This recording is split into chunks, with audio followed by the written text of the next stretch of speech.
Hello students, ये आपका class 10 का हिंदी का मॉडल सेट है।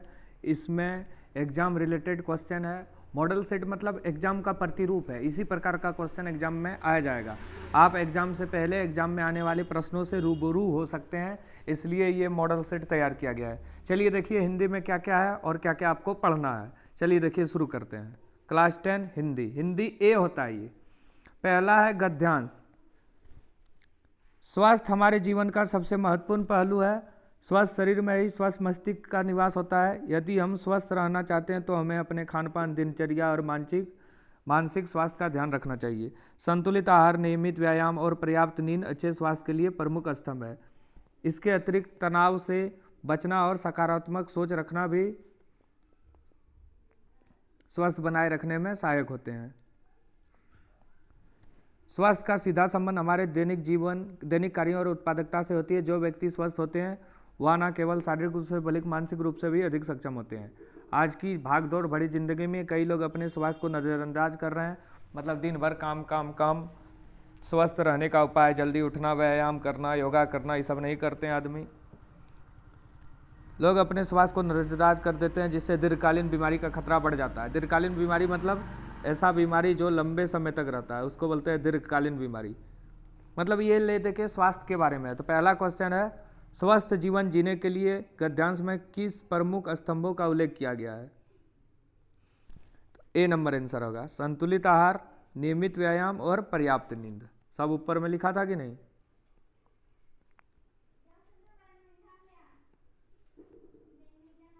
देखिए यहाँ लिखा है संतुलित आहार, नियमित व्यायाम और पर्याप्त नींद।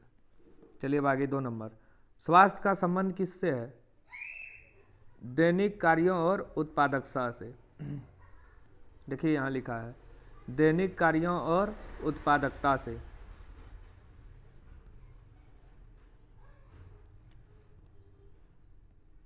आगे, तनाव से बचने के लिए गद्यांश में क्या उपाय दिए गए हैं?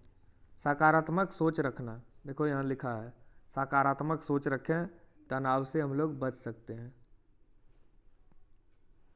देखिए यहाँ दिया है सकारात्मक सोच रखना।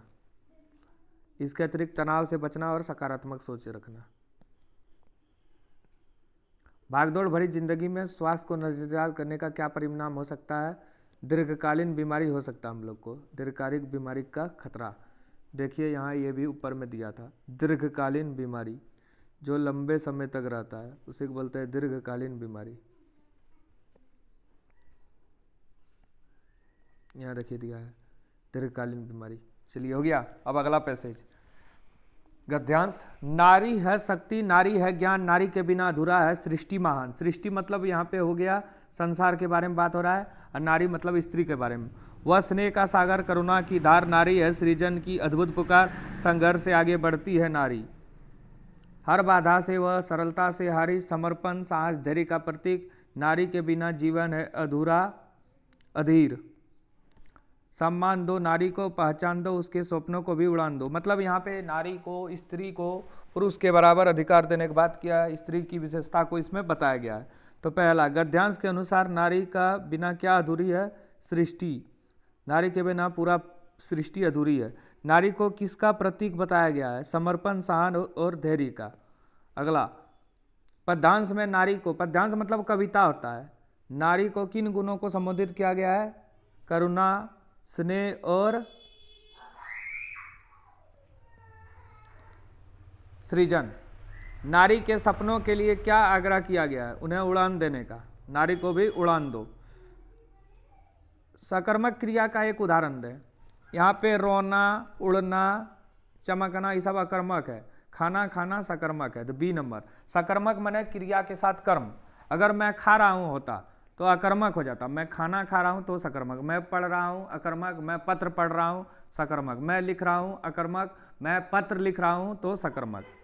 सकर्मक क्रिया और अकर्मक क्रिया में प्रमुख अंतर है कर्म।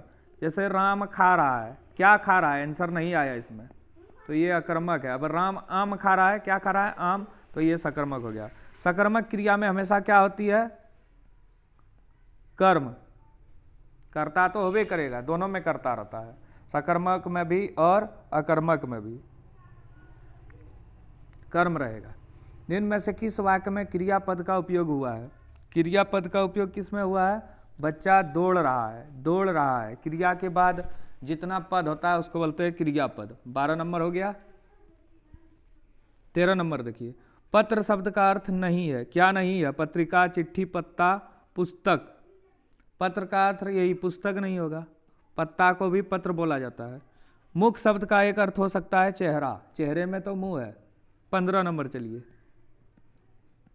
अव्यय शब्द की परिभाषा क्या है? जिस पर लिंग वचन कारण किसी का भी प्रभाव नहीं पड़ता। जैसे बच्चा चांद की ओर देख रहा है, मैं घर गया और आया, यही सब है। वह जल्दी आया वाक्य में जल्दी शब्द किसके लिए प्रयोग हुआ है? क्रिया विशेषण अवयव। राजमहल शब्द किस प्रकार का समास है? तो ये तत्पुरुष समास है। बहुव्रीहि समास, राजा का महल मतलब राजमहल। बहुव्रीहि समास मतलब समास याद करना है आपको और उसका भेद 2 नंबर आ जाएगा। सब समास का भेद एक एक याद करना है। तो बहुव्रीहि समास में किस प्रकार के पद होते हैं? तो इसमें होता है समास का अर्थ दोनों पद से अलग। इस समास में जो अर्थ होगा दोनों पदों से अलग होगा। 2 या 2 से अधिक पद के मिलने से समास बनता है। तो डी नंबर 18 का बिल्कुल सही है। 19 नंबर, तुम स्कूल जाओ और मैं घर पर रहूंगा। यह वाक्य किस प्रकार का वाक्य है? संयुक्त वाक्य। एक होता है सरल, एक संयुक्त, एक मिश्र। मैंने उसे बुलाया क्योंकि वह देर से आया था। इस वाक्य में कौन सा वाक्य है? मिश्र वाक्य। मैंने उसे बुलाया क्योंकि वह देर से आया था, मिश्र वाक्य।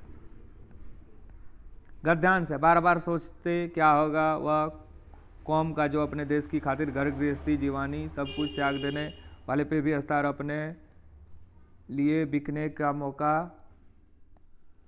ढूंढता है। दुखी हो गए। 15 दिन बाद उसी कस्बे से गुजरते कस्बे में घुसने से पहले ख्याल आया कि कस्बे की हृदय स्थली में सुभाष की प्रतिमा अवश्य प्रतिष्ठित होगी, लेकिन सुभाष की आंखों का चश्मा नहीं। क्या होगा? चलिए देखिए, शुरू करते हैं। गद्यांश में लेखक को किस बात का दुख हो रहा है? कौम की मानसिकता और अपने देश के प्रति उसकी निष्ठा। गद्यांश में लेखक का यह विचार सुभाष की आंखों पर चश्मा नहीं होगा का अर्थ क्या है? सुभाष चंद्र बोस की मूर्ति में कोई कमी थी, इसलिए वहां पे चश्मा नहीं है। आगे, बेटे के क्रियाक्रम में तूल नहीं किया। वे जो ऊपर में पढ़े ये है नेताजी का चश्मा, स्वयं प्रकाश लिखा है। इसको पहचानना, ये क्या है? पुतहु रो रो कर, ये है बाल गोविंद भगत वाला। भगत का निर्णय क्या था?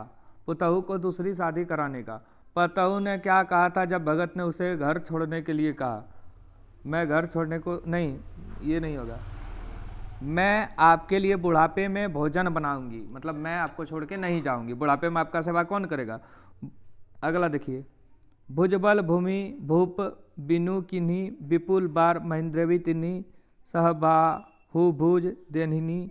ये जो है किस गद्यांश से लिया गया है? गर्भ नह के अभक दल में अभंग का क्या अर्थ है?